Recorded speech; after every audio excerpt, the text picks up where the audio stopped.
মা, তোমার বয়স বেশি হলেও তোমার ভিতরে এখনো অনেক টাইট। আমি একটু করলে আর পারব না। মা, তোমার ভিতরে এত গরম কেন? আমার এটা তো পুড়ে যাবে। তোমার ভিতরে কি পানি ছেড়ে দিব? হ্যালো বন্ধুদের, আজকের এই গল্পে আপনাদের স্বাগতম। আপনাদের কাছে অনুরোধ, যদি আপনি প্রথমবার আমাদের চ্যানেলে এসে থাকেন, তাহলে অবশ্যই চ্যানেলটি সাবস্ক্রাইব করুন। এই গল্পটি শেষ পর্যন্ত শুনুন, অনেক মজা পাবেন। তাহলে চলুন গল্প শুরু করি। আমার নাম অজয় এবং আমার বয়স ৩০ বছর। আমার মায়ের নাম পুনিতা, তিনি একজন গৃহিণী। যদিও তিনি বি.এড সম্পন্ন করেছেন, আমার মা একটু খাটো কিন্তু শরীর ভারী ভারী। তিনি সবসময় শাড়ি পরেন, আমি তাকে শাড়ি ছাড়া অন্য কিছু পরতে দেখিনি। কিন্তু যে রাতে এই ঘটনা ঘটে, তারপর থেকে আমার এবং মায়ের জীবন বদলে গেছে। এই ঘটনা তখনকার, যখন আমার বয়স ২৪ বছর। সেই দিন বাবা হার্ট অ্যাটাকে আক্রান্ত হন এবং তাকে হাসপাতালে ভর্তি করতে হয়। তখন আমার পিজি সম্পন্ন হয়েছে এবং আমি চাকরির খোঁজে ছিলাম, তাই বাড়িতেই থাকতাম। মা বি.এড করার পরেও চাকরি না করে গৃহিণী থেকে গিয়েছিলেন। তখন হাসপাতালে বাবার চিকিৎসা চলছিল, কিন্তু তার অবস্থার কোনো উন্নতি হচ্ছিল না। বাবার এই অবস্থা দেখে মা ভেঙে পড়েছিলেন। আমি তার একমাত্র সন্তান, তাই তিনি আমার উপর নির্ভরশীল ছিলেন। বাবার অসুস্থতার খবর শুনে আমার মাসি এবং মামাও সঙ্গে সঙ্গে হাসপাতালে পৌঁছে গিয়েছিলেন। সবাই নিজ নিজভাবে সাহায্য করছিলেন। ৪-৫ দিন পর ডাক্তার সেই কথা বললেন যা আমরা ভয় পাচ্ছিলাম। ডাক্তার বললেন, এখন বাবাকে বাঁচানো কঠিন। এটিও শুনে মা অজ্ঞান হয়ে গেলেন। আমি তার পাশে ছিলাম, তাই তাকে সামলে নিলাম। বাবা এখন ভেন্টিলেটরে ছিলেন, যতক্ষণ ভেন্টিলেটর চলছিল ততক্ষণই তার শ্বাস নেওয়া সম্ভব ছিল। তখন আমি এবং মা বাবার সঙ্গে শেষবারের মতো দেখা করতে আইসিইউতে গেলাম। মা এখন কিছুটা সামলে উঠেছিলেন, তিনি কাঁদতে কাঁদতে বাবাকে জড়িয়ে ধরলেন। আমিও তার হাত ধরে কাঁদতে লাগলাম। কিছুক্ষণের মধ্যেই বাবার শেষ নিঃশ্বাস বেরিয়ে গেল এবং তিনি তার জীবনযাত্রা সম্পন্ন করলেন। আমরা আইসিইউ থেকে বেরিয়ে এলাম এবং মা আমাকে জড়িয়ে ধরে জোরে জোরে কাঁদতে লাগলেন। পরে শেষকৃত্যের প্রস্তুতি শুরু হয়ে গেল। দিন কেটে গেল, সন্ধ্যা ৬টা বাজে। শেষকৃত্যের সমস্ত কাজ আত্মীয়রা সামলে নিয়েছিল। শ্মশানঘাট থেকে বাড়ি ফিরে আমি নিজের ঘরে গেলাম এবং জোরে কেঁদে উঠলাম। মা শুধু কাঁদছিল, সে খুবই বিচলিত ছিল। কিছুক্ষণ পর মাসি আমার জন্য চা নিয়ে এলেন, তখন আমি উঠে বসলাম। চা নিতে গিয়ে আমি তাকে জিজ্ঞাসা করলাম, মা কেমন আছে? মাসি বললেন, দিদি এখনও কাঁদছেন অজয়। তাকে খুব কষ্ট হচ্ছে। তখন আমি বললাম, হ্যাঁ মাসি, তার বাবার সাথে খুব লেগে থাকত। আমারও কিছু বুঝে আসছে না। মাসি বললেন, আমি বুঝতে পারছি অজয়, কিন্তু এখন দিদির তোমারই সাহায্য দরকার। এই বয়সে সে পুরোপুরি তোমার উপরই নির্ভর করছে। এতটা বলে মাসি চলে গেলেন। তখন আমি ভাবতে শুরু করলাম যে এখন এই বাড়ির দায়িত্ব আমারই। আমার মনে চাকরি এবং ভবিষ্যৎ জীবন নিয়ে নানা চিন্তা আসতে লাগল। আমাকে যত তাড়াতাড়ি সম্ভব চাকরি খুঁজে নিতে হবে এবং নিজেকে দায়িত্বশীল করে তুলতে হবে, কারণ বাবার পেনশনে আমরা কতদিন চলতে পারব? এই সব চিন্তায় আমার মাথা ভারী হয়ে উঠছিল। আমি আমার ঘরের বারান্দায় গিয়ে দাঁড়ালাম, যাতে কিছুটা তাজা বাতাস পাই। এতে কিছুটা ভালো লাগল। লিভিং রুমে মা এবং মাসি বসেছিলেন, আত্মীয়দের সাথে কথা বলছিলেন। কিছুক্ষণ পর আত্মীয়দের ভিড় কমে গেল। মাসি আমার ঘরে এসে বললেন, আমি খাবার তৈরি করছি, ততক্ষণ তুমি মায়ের কাছে বসো। আমি হ্যাঁ বলে মায়ের কাছে গিয়ে বসলাম। আমাকে দেখে মা আমার গলা জড়িয়ে ধরে আবার কাঁদতে উঠলেন। আমি তাকে জড়িয়ে ধরে শান্ত করার চেষ্টা করলাম। আমার মা ফর্সা রঙের ছিলেন, এত কান্নার কারণে তার গাল লাল হয়ে গিয়েছিল। তার চোখও ক্লান্ত ছিল। সে আমার সাথে লেপ্টে কাঁদতে লাগল। আমি তাকে বললাম, মা এখন আর কাঁদো না। যা হবে তা হয়ে গেছে। এখন আমি তো আছি তোমার সাথে, আমি সব সামলাব। মা বললেন, হ্যাঁ বেটা, তোমাকে দেখেই এখন দিন কাটাচ্ছি। তোমাকে দেখলে তার কথা মনে পড়ে। এত বলেই মা আরও জোরে কাঁদতে লাগলেন। এমন সময় মাসি বাইরে এসে মাকে বললেন, দিদি একটু খাবার খাও। দুটো লোকমা খেলে কিছুটা ভালো লাগবে। মা হ্যাঁ বললেন। মাসি বললেন, তুমি রান্নাঘরে চলো, আমি সাহায্য করব। তোমার খুব দুর্বলতা এসে গেছে। মা বললেন, রান্নাঘরে গিয়ে দেখো, আমি এসে সাহায্য করব। এত বলে মাসি রান্নাঘরে চলে গেলেন। আমি মায়ের হাত ধরে তাকে তার এবং বাবার ঘরে নিয়ে গেলাম। তারপর মা বাথরুমে গিয়ে ফ্রেশ হয়ে এলেন। এখন তার মুখ কিছুটা ঠিক মনে হচ্ছিল। সারাদিনের দৌড়াদৌড়িতে তার শাড়ি এলোমেলো হয়ে গিয়েছিল। আমি প্রথমবার মাকে এভাবে দেখলাম, অজানা কারণে আমার খুব অদ্ভুত লাগছিল। এমন সময় মা বললেন, অজয় বেটা, তুমি কি আমার একটু সাহায্য করবে? আমি শাড়ি বদলাতে চাই, খুব দুর্বল লাগছে। আমি বললাম, হ্যাঁ মা, আমি তো আছি। বলো, কি সাহায্য করব? মা বললেন, প্রথমে দরজা বন্ধ করে দাও, আর আলমারি থেকে সেই সাদা শাড়ি বের করে দাও। তখন দরজার পাশে দাঁড়িয়ে আমি বললাম, ঠিক আছে মা, আমি দিচ্ছি। তুমি শুধু এখানে বসো। তারপর আমি দরজা বন্ধ করে হলুদ রঙের ছোট বাল্ব জ্বালালাম এবং আলমারি থেকে সাদা শাড়ি খুঁজতে লাগলাম। শাড়ি পেয়েই আমি মাকে দিতে পিছনে ফিরে তাকালাম, কিন্তু পিছনে ফিরে যা দেখলাম তাতে আমি হতবাক হয়ে গেলাম। মা আমার দিকে পিঠ করে দাঁড়িয়েছিলেন। আমি বুঝতে পারলাম না কি বলবো। আমি দ্রুত শাড়ি মাকে দিলাম এবং তার পিঠ ফিরে দাঁড়িয়ে গেলাম। এই সময় আমার মনে নানা রকম চিন্তা ভিড় করতে লাগল। এমন সময় মা বললেন, অজয় বেটা, আরেকটা কাজ করবে? আলমারিতে হলুদ রঙের আমার শাড়ি আছে, সেটা দেবে? এ কথা শুনে আমি অবাক হয়ে গেলাম, কিন্তু নিজেকে সামলে নিয়ে বললাম, হ্যাঁ মা, এবং হলুদ শাড়ি খুঁজতে লাগলাম। শেষে ভাঁজ করা হলুদ শাড়ি পেয়ে গেলাম। সেটা খুলে দেখে তার ডিজাইন দেখে আমি খুবই আশ্চর্য হয়ে গেলাম। এমন সময় মা জিজ্ঞাসা করলেন, শাড়ি পেয়েছ কি অজয় বেটা?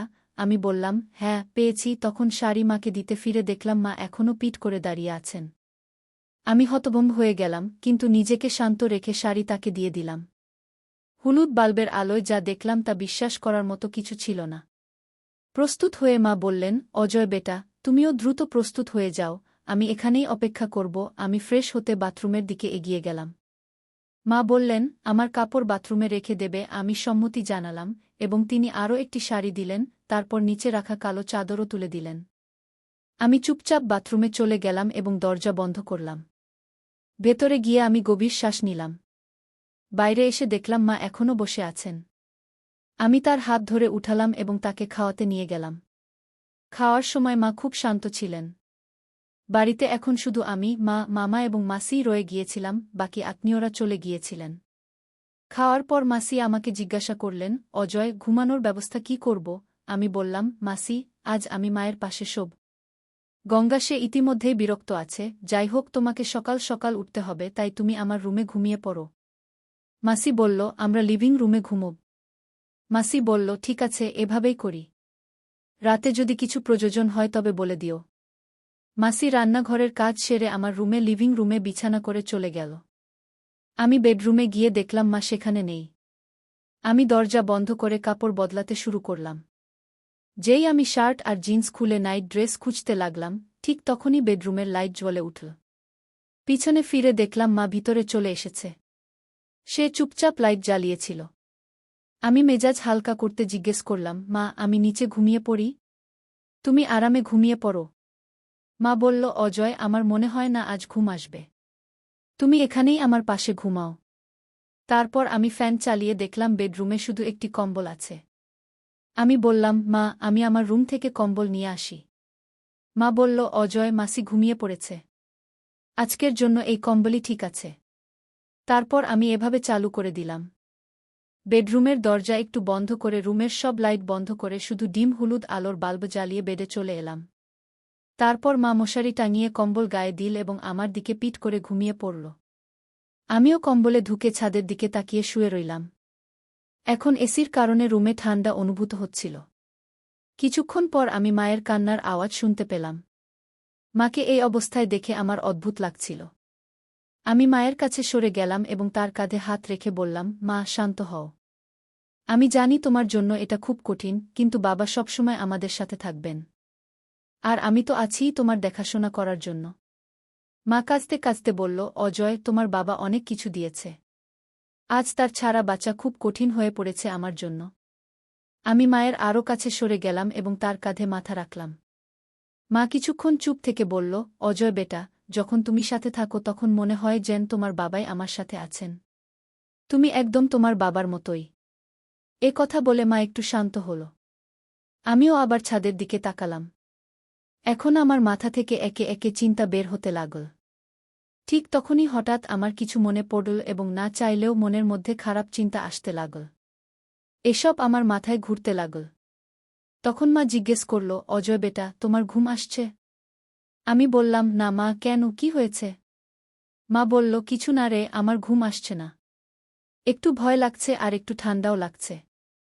একটা কাজ করবে আমার জন্য? আমি বললাম, ঘাবড়াবে না মা, আমি আছি না? বলো কি চাই? মা বলল, একটু আমার কাছে সরবে? আমি বললাম, হ্যাঁ চলো, এবং মায়ের কাছে সরে গেলাম। মা আমার হাত ধরে তার উপর টেনে নিল। কিছুক্ষণ পর আমি মাকে বললাম, মা, তোমার মনে আছে যখন আমি ছোট ছিলাম তখন ঘুমানোর সময় পা ছড়িয়ে ঘুমানোর অভ্যাস ছিল?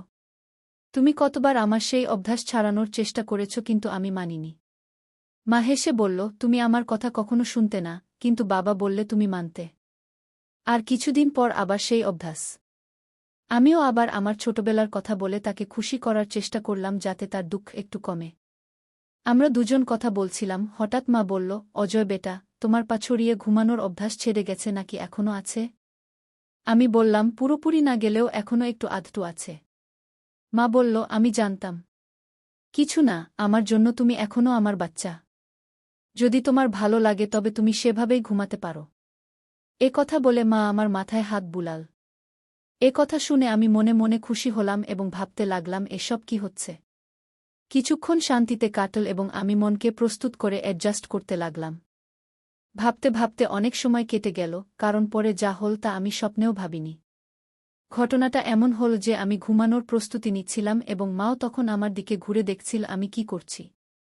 আমি মাকে জিজ্ঞেস করলাম, মা, কি হয়েছে? কি করতে হবে? মা বলল, অজয়, তুমি যা ইচ্ছা করো, আমার জন্য মেনে নেওয়া। শেষ পর্যন্ত তুমি আমার বাচ্চা। এ কথা বলে মা আমার মাথায় হাত বুলানো শুরু করল। আমি একটু বাইরে এসে জিজ্ঞেস করলাম, কি হয়েছে মা? তুমি ঠিক আছো? ভালো লাগছে তো? মা আমার চুল জোরে ধরে বলল, তোমার বাবাও এমনই বলতেন। এ কথা শুনে আমারও জোশ চলে এল।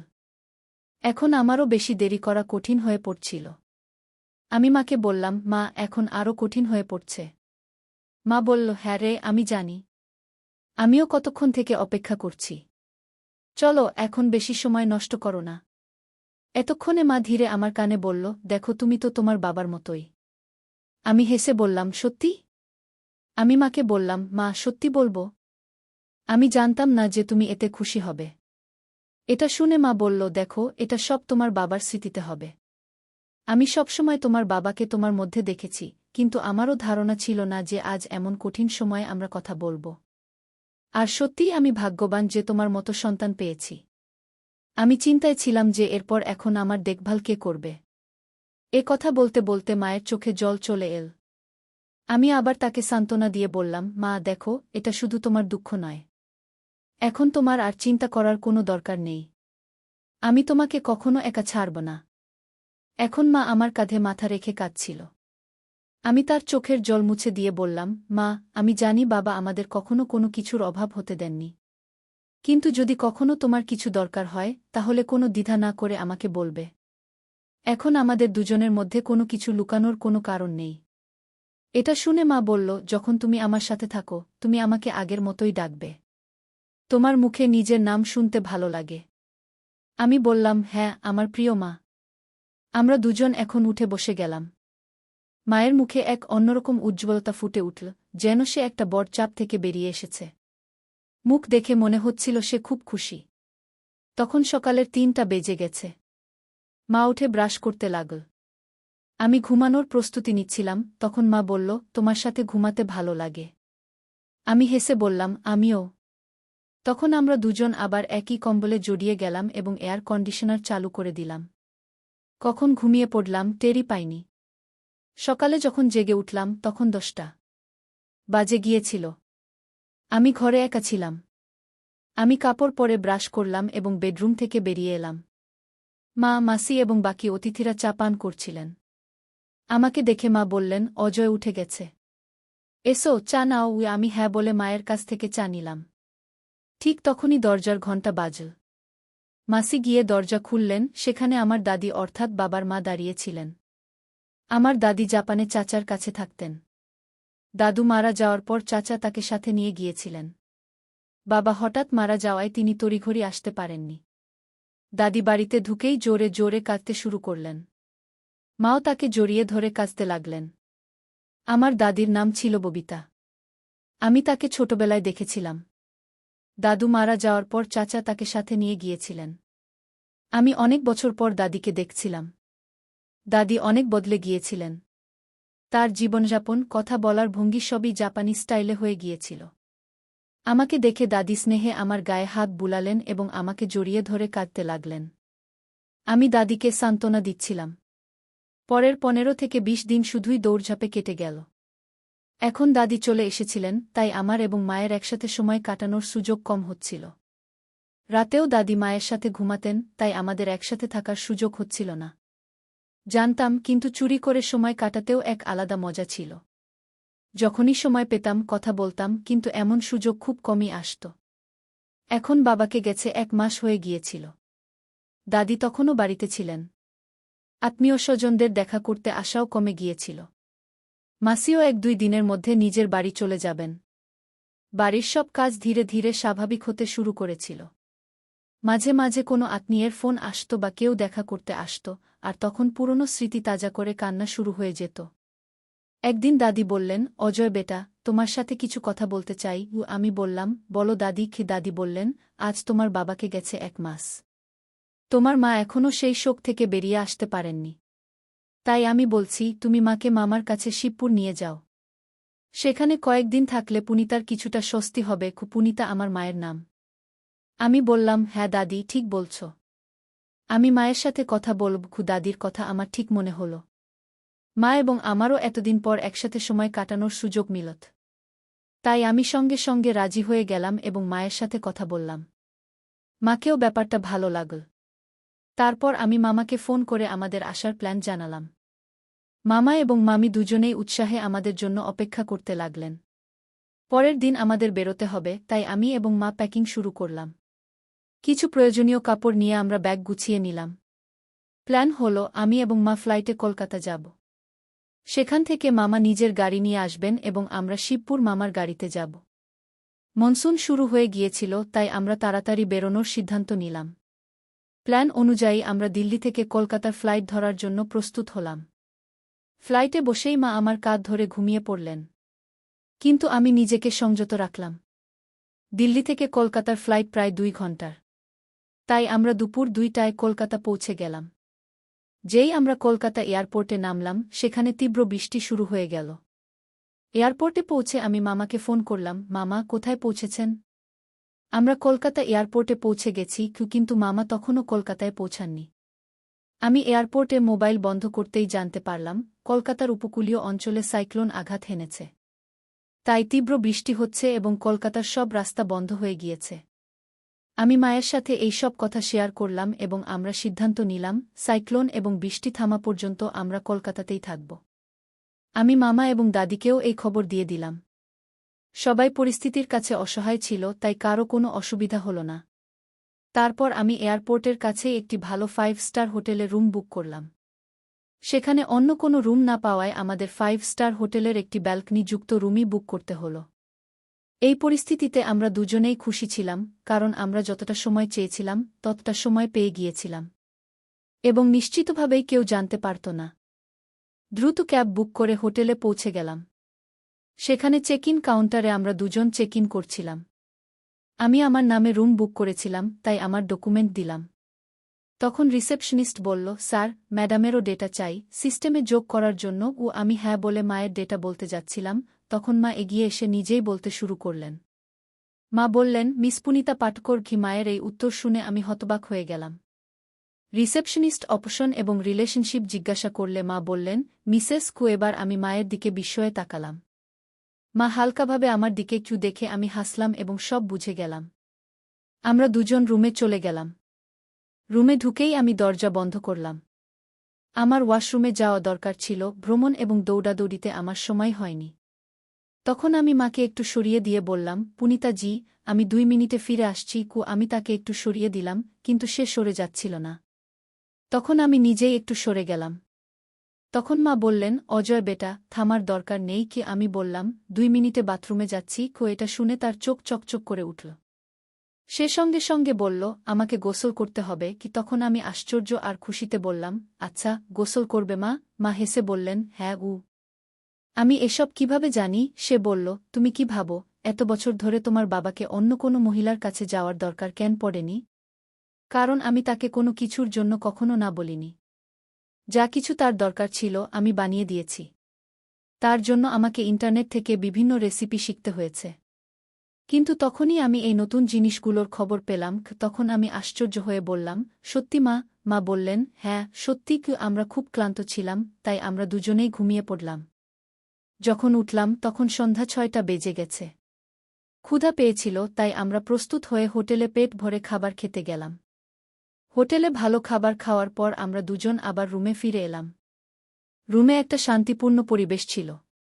মা বললেন, অজয়, আজকের সন্ধ্যা খুব বিশেষ। তখন তার চোখে এক চমক ছিল, যা আমি আগে কখনো দেখিনি। আমি হেসে বললাম, হ্যাঁ মা, আজকের সন্ধ্যা সত্যিই বিশেষ। তারপর আমরা দুজন টিভি অন করলাম এবং কিছুক্ষণের জন্য একটা রোমান্টিক মুভি দেখতে লাগলাম। মুভির সময় মা আমার হাত ধরে ফেললেন এবং ধীরে ধীরে আমার কাছাকাছি চলে এলেন। তখন তার মুখে একটা মিষ্টি হাসি ছিল। সে বলল, অজয়, তোমার সাথে কাটানো প্রতিটি মুহূর্ত আমার জন্য বিশেষ হয়। আমি তার চুলে হাত বুলিয়ে বললাম, মা, তুমি আমার জীবনের সবচেয়ে সুন্দর অংশ। তারপর আমাদের দুজনের মধ্যে একটা গভীর রোমান্টিক আলোচনা শুরু হল। আমি তার কাছাকাছি গেলাম এবং সেও আমার কাছাকাছি এল। তারপর আমি তাকে জড়িয়ে ধরলাম। সেই মুহূর্তে মনে হচ্ছিল যেন সময় থেমে গেছে। তার হৃদস্পন্দন আমার হৃদস্পন্দনের সাথে মিলে যাচ্ছিল। আমরা একে অপরকে কাছ থেকে অনুভব করলাম এবং আমাদের শ্বাস এক হয়ে গেল। মা মৃদু কণ্ঠে বললেন, অজয়, আমি তোমাকে খুব ভালোবাসি। আমি আমার ঠোঁটে হালকা হাসি নিয়ে বললাম, মা, তুমি তো আমার জীবন। তারপর আমরা একে অপরের চোখে তাকালাম এবং ধীরে ধীরে আমাদের ঠোঁট কাছাকাছি নিয়ে এলাম।